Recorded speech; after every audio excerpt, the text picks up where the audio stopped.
Assalamualaikum warahmatullahi wabarakatuh. Ya, cerita ini bermula dari sebuah desa kecil bernama Desa Ngaliman, Kecamatan Sawahan, Kabupaten Nganjuk, Jawa Timur.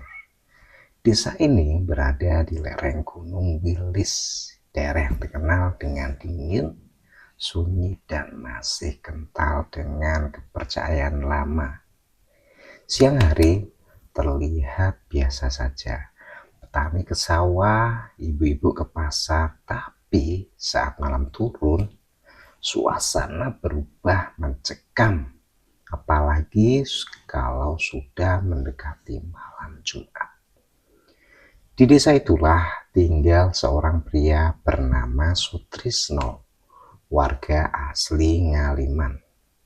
Petani singkong yang hidupnya biasa dibilang pas-pasan.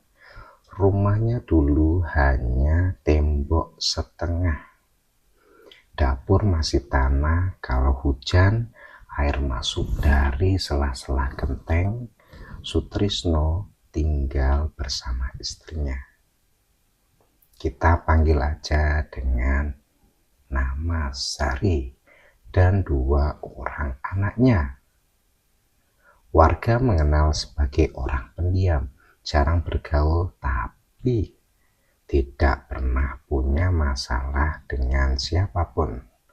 Namun sejak awal tahun 2012, warga mulai melihat perubahan yang sangat janggal.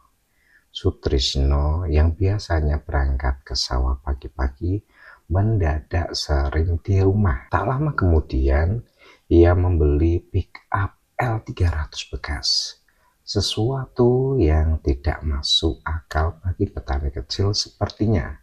Selang beberapa bulan, rumahnya direnovasi besar-besaran. Tembok diplester rapi, lantai keramik, bahkan ada pagar besi di depan rumahnya. Puncaknya, Sutrisno membangun sebuah kandang besar di samping rumahnya.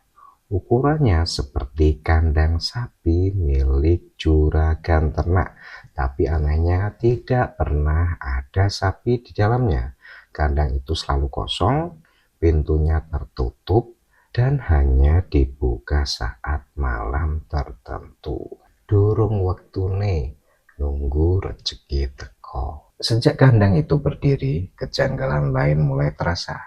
Setiap malam Jumat, terutama Jumat Kliwon, warga yang lewat depan rumahnya Sutrisno mencium bau anyir yang menyengat. Bukan bau kotoran hewan, bukan juga bau bangkai, tapi bau amis seperti darah segar bercampur tanah basah. Beberapa tetangga mengaku mendengar suara aneh dari arah kandang. Kandang seperti hewan besar mengembus nafas berat.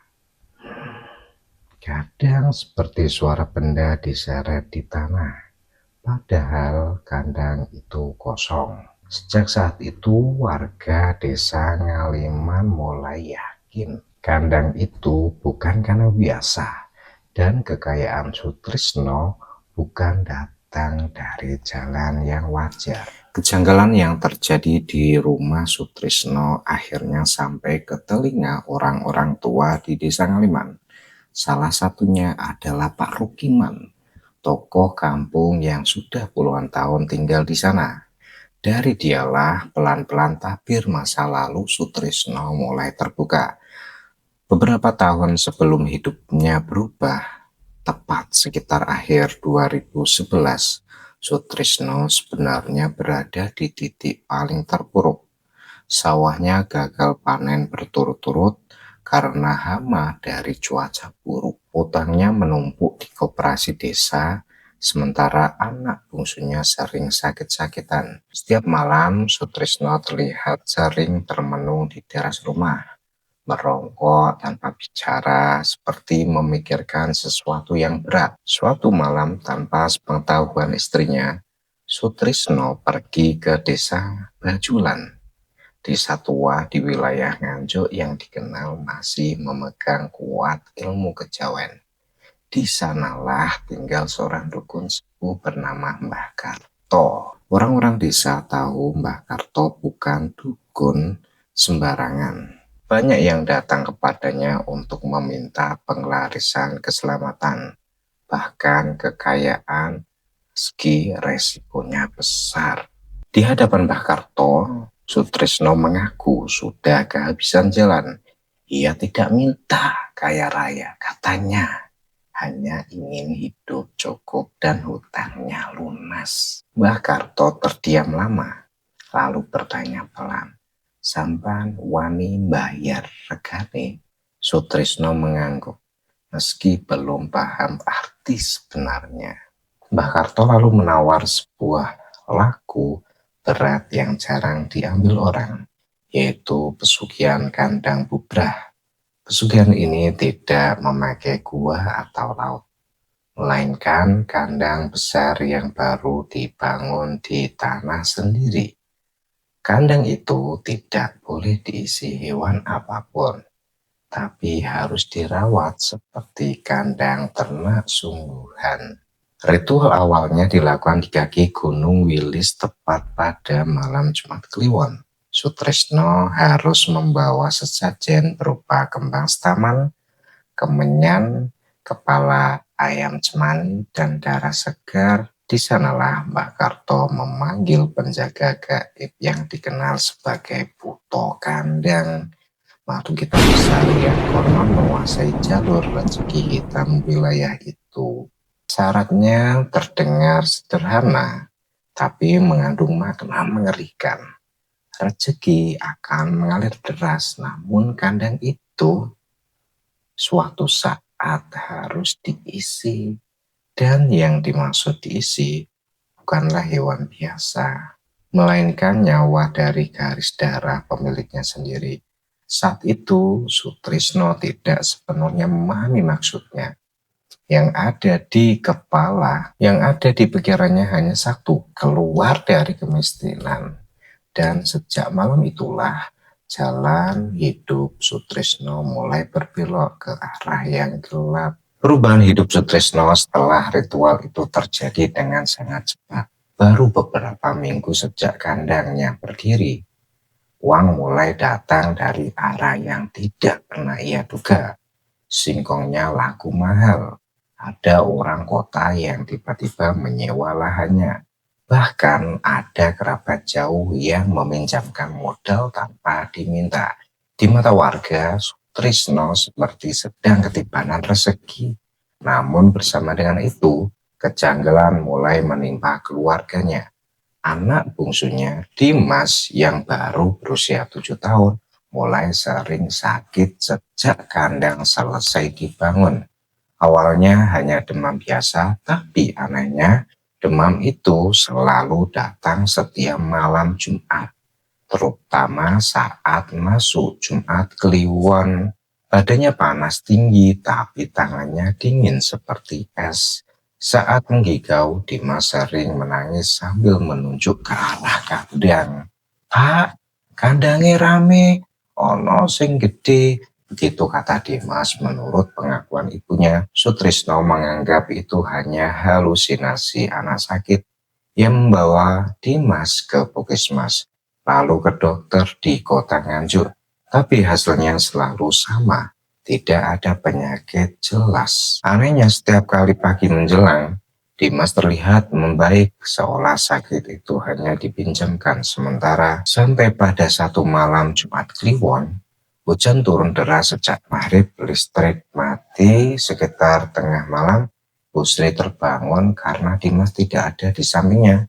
Pintu rumah terbuka dan dari luar tercium bau anyir yang sangat kuat. Warga berhamburan saat teriakan Bu Sri pecah. Dimas ditemukan di dalam kandang kosong, posisinya duduk bersila, tertunduk, matanya terbuka setengah. Di tanah kandang terlihat bekas cakaran besar, bukan jejak kaki manusia atau yang biasa. Tidak ada luka terbuka, tapi tubuh Dimas dingin dan kaku seperti sudah lama meninggal. Yang membuat suasana semakin mencekam. Tepat saat azan subuh berkumandang terdengar berat dari dalam kandang, seolah ada sesuatu yang puas. Kematian Dimas mengundang Lisa. Sutrisno histeris, Bu Sri pingsan berkali-kali, tapi tetap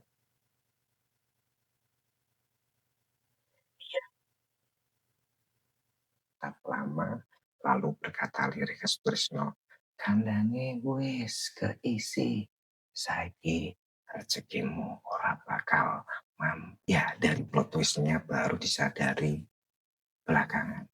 Kematian Dimas bukan musibah acak, itu adalah tumbal pertama, bayaran yang sejak awal sudah disepakati dan akhirnya ditagih. Setelah kematian Dimas, suasana rumah Sutrisno berubah total. Duka masih menggantung, tapi bersamaan dengan itu, rezeki justru semakin deras. Utang-utangnya lunas, sawah bertambah, toko sembako Bu Sri selalu ramai, bahkan sampai larut malam. Warga heran, tapi juga takut, bertanya terlalu jauh. Sejak kejadian di kandang itu, rumah Sutrisno seperti punya aura yang berat. Orang yang masuk sering merasa sesak dan ingin cepat keluar. Kandang yang sebelumnya jarang dibuka, kini sering terdengar suara setiap malam Jumat. Dari arah kandang terdengar bunyi seperti hewan besar menggais tanah. Disusul suara nafas berat, panjang seperti kerbau tua.